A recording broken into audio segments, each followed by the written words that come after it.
Je m'appelle Judy et j'ai récemment célébré mes 80 ans. Je ne fréquente pas les médecins, je ne me plains pas de mes articulations et je ne ressens pas que mon corps me trahit. Chaque matin, je me réveille non pas en pensant aux médicaments, mais avec l'envie de sortir marcher ou de faire quelques mouvements simples. À la maison, tout simplement. Et si vous pensez que je suis une exception, laissez-moi vous rassurer. Ce n'est ni la génétique, ni un hasard. J'ai simplement su quels exercices étaient bénéfiques après 60 ans, lesquels après 70 et lesquels ne faisaient aucun mal, même après 80. Mon corps est mon allié, pas mon ennemi. Mais regardez autour de vous. Beaucoup de gens de mon âge n'osent même plus rêver de cela. Certains, chaque matin, boivent des comprimés pour la tension et l'arthrite à la place d'un café. D'autres ne peuvent même plus marcher jusqu'au magasin sans douleur aux genoux. Et nous acceptons tout cela si facilement, comme si c'était la norme de la vieillesse. Mais si l'âge n'était pas une condamnation, mais seulement la conséquence de nos habitudes quotidiennes, aujourd'hui, je vais vous parler de 3 exercices simples que je pratique moi-même chaque jour. Ils ne nécessitent ni machine sophistiquée, ni entraînement particulier, et conviennent même à ceux qui ont toujours évité l'activité physique. Pourtant, ces mouvements permettent de conserver la souplesse des articulations, d'améliorer la circulation sanguine et de retrouver confiance en chaque pas. Mais avant tout, si vous ne restez pas indifférent, si vous souhaitez vous aider ou soutenir vos proches, rejoignez notre communauté des aînés, abonnez-vous. Ce n'est pas juste un bouton, c'est votre décision de vivre mieux. Et si cette vidéo vous semble du bavardage inutile, écrivez simplement « Stop » en commentaire. Je l'accepterai avec calme et compréhension. Mais si elle vous aide d'une quelconque manière, écrivez-moi. Votre retour est ce qui me donne l'énergie de continuer à partager mon expérience. Alors, commençons. Le premier exercice que je fais chaque matin, à peine sorti du lit, ce sont de douces rotations des pieds. Cela semble simple, n'est-ce pas? Et pourtant, nos pieds influencent notre manière de marcher et même notre façon de respirer. Dans ma jeunesse, je n'y pensais même pas. Je courais en talons hauts, je dansais toute la nuit. Puis, les premiers signes sont apparus. Jambes lourdes, gonflement le soir. Les médecins recommandaient des bas de contention et des médicaments, mais un jour, j'ai rencontré une merveilleuse kinésithérapeute qui m'a dit « Judy, la santé des jambes commence par un mouvement simple, pas par une pilule. » Depuis ce jour, je commence mes matinées ainsi. Je m'assois au bord du lit, je masse légèrement mes pieds, puis je fais des rotations douces. 10 fois dans chaque sens, lentement, calmement.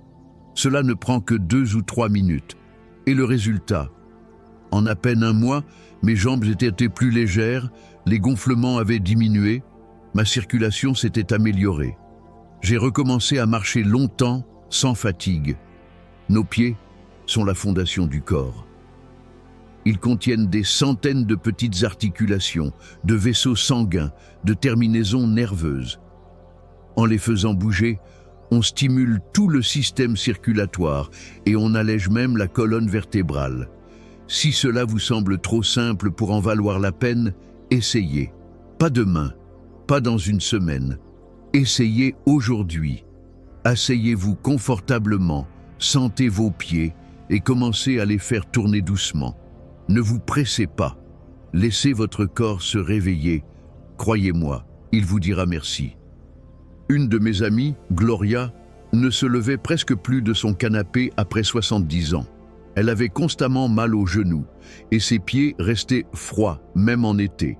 Elle disait « Les médecins m'ont prescrit des pommades et des compresses, mais rien n'y fait. » Je lui ai répondu « As-tu essayé simplement de bouger tes pieds chaque matin ?» Elle a ri, mais elle a tenté. 2 semaines plus tard, elle m'a appelé « Judy, mes pieds sont redevenus chauds. Et tu sais quoi? Je n'ai plus peur de me lever du canapé. » Un simple mouvement lui a redonné confiance et l'envie d'avancer dans la vie. Voilà comment de petits pas, répétés avec constance, peuvent transformer notre quotidien. L'exercice suivant est un peu plus complexe, mais c'est justement celui qui m'aide depuis des années à éviter les douleurs au dos et aux lombaires. Je le fais directement dans ma cuisine pendant que le thé infuse, mais je vous en parlerai dans un instant. En attendant, si vous avez déjà décidé d'essayer ce simple mouvement des pieds, écrivez le mot « Je marche » dans les commentaires. Cela me fera plaisir de voir que je ne suis pas seul sur ce chemin. Et souvenez-vous, l'âge n'est pas le nombre d'années que vous avez, mais la façon dont vous vous sentez. Et moi, je suis convaincu que vous pouvez vous sentir en pleine forme, même après 60 ou 80 ans. L'essentiel est de commencer à faire quelque chose dès maintenant. Vous avez sûrement entendu dire qu'avec l'âge, le dos commence à faire mal chez presque tout le monde. Même si vous ne ressentez rien pour l'instant, il suffit de se pencher ou de se lever de travers et la douleur revient. Beaucoup s'y résignent en se disant « c'est la vieillesse, c'est normal ». Mais je suis convaincu qu'il est possible non seulement de supporter ces douleurs, mais surtout de les prévenir. Et ce, sans médicaments ni traitements coûteux. Depuis de nombreuses années, je fais chaque matin un exercice tout simple pour ma colonne vertébrale et mes lombaires. Et si je faisais les rotations des pieds encore assises sur le lit, cet exercice-là, je le pratique pendant que mon thé du matin infuse. Il s'appelle l'étirement doux. Voici comment il se fait. Je me place face à la table ou au plan de travail de la cuisine, j'attrape le bord avec les mains, puis je fais un pas en arrière tout doucement, en me penchant vers l'avant, de manière à ce que mon dos s'allonge en ligne droite. Je reste dans cette position, sans bouger, en comptant jusqu'à 20. Aucun mouvement brusque, juste une sensation agréable d'étirement. Et peu à peu, les tensions s'en vont. Ensuite, je reviens lentement à la position de départ. Je répète ce mouvement 3 à 5 fois chaque matin. Avant, je ne pensais jamais à ces choses-là. Je croyais que mon dos était solide. À 40 ans, même à 50 ans, je portais sans difficulté des sacs lourds et je travaillais beaucoup dans le jardin. Mais en approchant de la soixantaine, j'ai commencé à ressentir que mes lombaires se rappelaient à moi de plus en plus souvent. Au début, ce n'était qu'une gêne, puis une véritable douleur même après un court moment passé à désherber. Le médecin m'a proposé des antidouleurs et m'a conseillé d'éviter les efforts. Mais éviter le jardinage, que j'aime tant. Cela m'a paru comme une condamnation. J'ai cherché une autre voie. Et un jour, ma fille, qui pratique le yoga, m'a dit « Maman, essaie simplement d'étirer ton dos chaque matin. Tu pourras à nouveau jardiner tranquillement. » J'étais sceptique, mais j'ai essayé. Et quelle surprise quand, après seulement quelques semaines, j'ai réalisé que ma lombaire me faisait de moins en moins souffrir. J'ai pu reprendre mes activités au jardin avec joie. Cet exercice fonctionne parce que la colonne vertébrale a besoin de rester mobile et les muscles du dos de ne pas s'ankyloser. Quand on étire doucement le dos, les disques intervertébraux se décompressent, la circulation sanguine s'améliore et on ressent non seulement un soulagement, mais une nouvelle énergie pour la journée. Et maintenant, un peu de science, simple et compréhensible. La colonne vertébrale n'est pas qu'un pilier qui soutient notre corps. C'est un canal par lequel passent des nerfs essentiels, des vaisseaux sanguins. Quand nous passons trop de temps assis ou debout dans une mauvaise posture, la colonne se comprime, la circulation se dégrade et les muscles manquent d'oxygène. Cela provoque la fameuse fatigue et les douleurs qu'on attribue à l'âge. Mais des étirements réguliers aident la colonne à rester souple et mobile. Les muscles du dos reçoivent plus d'oxygène et de nutriments, donc ils se fatiguent moins et ne font plus mal. Mieux encore, les étirements doux améliorent la posture, et quand on se redresse pour marcher, on a tout de suite l'air plus jeune et on se sent plus confiant. Si vous pensez encore que c'est trop difficile ou que ce n'est pas pour vous, essayez juste une fois. Placez-vous face à une table ou un plan de travail, tenez le bord, reculez légèrement d'un pas et penchez-vous en avant pour laisser le dos s'étirer. Ressentez la détente, comptez jusqu'à 20, puis revenez lentement. Commencez par une fois par jour, puis augmentez peu à peu jusqu'à 3 à 5 répétitions. D'ailleurs, quand j'ai montré cet exercice à mon amie Molly, elle avait déjà 75 ans. Elle se plaignait souvent du dos, elle avait du mal à se lever de son fauteuil et même s'habiller devenait difficile. Un mois plus tard, elle m'a dit « Judy, je n'ai plus peur de me pencher pour faire mes lacets. » Et tu sais quoi? Pour la première fois depuis des années, j'ai pu rempoter mes fleurs sur le balcon. Cet étirement simple lui a redonné non seulement de la souplesse, mais aussi la joie des gestes ordinaires. Alors, si vous décidez d'essayer cet exercice dès aujourd'hui, écrivez dans les commentaires le mot « Je m'étire ». Ainsi, je saurai que vous êtes en route vers une nouvelle vie. Sans douleur ni limitation. Il nous reste un dernier exercice, et il est particulièrement important, car il aide à améliorer l'équilibre et la coordination. C'est justement ce qui faiblit avec l'âge et devient l'une des principales causes de chute et de blessures. Ce mouvement est lui aussi très simple, et je vais vous en parler dans une minute. Mais d'abord, permettez-moi de vous rappeler, si vous ne vous êtes pas encore abonné à notre communauté des aînés, faites-le dès maintenant. Ce n'est pas seulement un abonnement, c'est votre manière de dire « Je choisis la santé et une vie active ». Et pendant ce temps, écrivez en commentaire si vous avez déjà testé les 2 premiers exercices, ou au moins décidé de les essayer. Vos messages, ce sont eux qui me motivent à continuer à partager mon expérience et mes découvertes, parce qu'ensemble, nous pouvons bien plus que seuls. Passons maintenant au 3e exercice, sans lequel aucun de mes soirs ne se termine. C'est celui qui me donne confiance dans les escaliers lors de mes promenades, et même à la maison. Prêt à découvrir ce que c'est? Allons-y. Vous savez, lorsqu'on parle de santé après 60 ans, on évoque souvent le cœur, les articulations, la tension artérielle, mais presque personne ne mentionne à quel point il est crucial de préserver l'équilibre. Et pourtant, c'est bien la perte d'équilibre qui provoque la majorité des chutes et des accidents chez les personnes âgées. Quand j'avais 75 ans, j'en ai fait l'expérience moi-même. Je rentrais des courses et le sol était encore un peu humide après la pluie. En une fraction de seconde, j'ai perdu l'équilibre et je suis tombé. Rien de grave ce jour-là, juste un bleu et une grosse frayeur. Mais ce jour-là, j'ai compris qu'il fallait agir vite.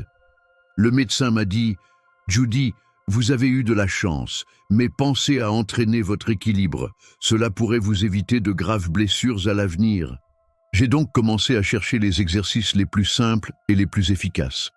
J'ai d'abord essayé des postures compliquées de yoga, mais j'ai vite compris que ce n'était pas pour moi. J'avais besoin de quelque chose de facile à faire chez moi, sans effort excessif ni risque de tomber à nouveau. Et bientôt, j'ai trouvé l'exercice parfait que je pratique chaque soir depuis des années. Il est simple, sûr, mais incroyablement efficace. Je l'appelle la grue. Le principe est tout simple. Placez-vous près d'une chaise ou d'un mur pour avoir un appui à portée de main. Puis, levez doucement une jambe et tenez la position pendant 10 à 15 secondes. Ensuite, changez de jambe.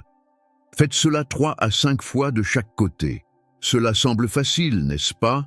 Mais en réalité, cet exercice sollicite vos jambes, votre dos et votre cerveau en même temps. Car l'équilibre, ce n'est pas seulement une affaire de muscles, c'est aussi une question de coordination cérébrale. Quand j'ai commencé à faire la grue, je ne pouvais tenir que quelques secondes, accroché à ma chaise. Mes jambes tremblaient, mon corps semblait étranger. Mais je n'ai pas abandonné. Chaque jour, je m'entraînais un peu. Et après un mois, je pouvais tenir 10 secondes sans problème. 2 mois plus tard, je tenais debout sans appui, sur une jambe, avec assurance et calme. Mais le plus important, ce furent les changements dans ma vie quotidienne. J'ai recommencé à descendre les escaliers sans crainte, à marcher sur les chemins irréguliers du parc avec aisance. Ma posture s'est améliorée, je me sentais plus sûr de moi, plus jeune. Un jour, j'ai parlé de cet exercice à ma voisine Laura. Elle avait plus de 80 ans et elle ne sortait presque plus de chez elle parce qu'elle avait peur de tomber. « Judy, même aller seule au magasin me fait peur », m'avait-elle avoué. Je lui ai proposé qu'on fasse l'exercice ensemble. Elle doutait d'y arriver, mais elle a accepté d'essayer. Nous avons commencé chaque matin, d'abord contre le mur, puis près d'une chaise. Et quelques semaines plus tard, je l'ai vue dehors, toute seule. Elle m'a souri et m'a dit « Je n'ai plus peur ». On dirait que j'ai réappris à garder l'équilibre. Depuis, Laura sort à nouveau, va même au marché. Cet exercice simple a transformé sa vie. Il lui a rendu confiance et la joie de vivre chaque jour, sans peur. D'ailleurs, si vous lisez ces lignes en pensant que c'est trop facile pour être utile, essayez dès ce soir. Mettez-vous près d'une chaise, levez une jambe et tenez la position 5 secondes, puis l'autre.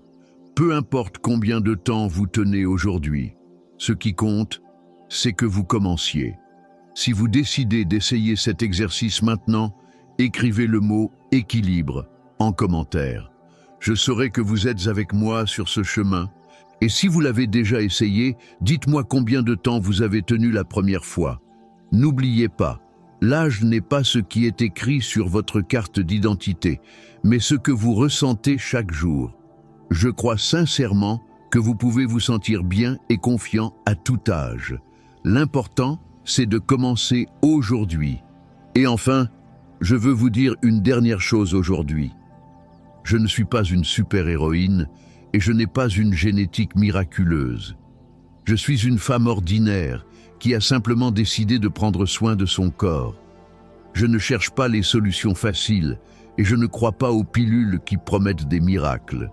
Je crois en des choses simples que l'on peut faire soi-même. Parce que la santé, ce sont des petits pas, répétés chaque jour, encore et encore. Si cette vidéo vous a parlé, si vous intégrez ne serait-ce qu'un seul de ces exercices dans votre vie, alors s'il vous plaît, soutenez notre communauté des aînés. Abonnez-vous, mettez un « j'aime » et partagez cette vidéo avec ceux à qui elle pourrait vraiment servir. Et si vous êtes arrivé jusqu'ici, écrivez dans les commentaires le mot « je bouge ». Ce sera pour moi le signe que ces quelques minutes passées ensemble n'ont pas été vaines. Prenez soin de vous et n'ayez pas peur d'aller de l'avant. Rappelez-vous, il n'est jamais trop tard pour commencer. C'était Judy, à très bientôt.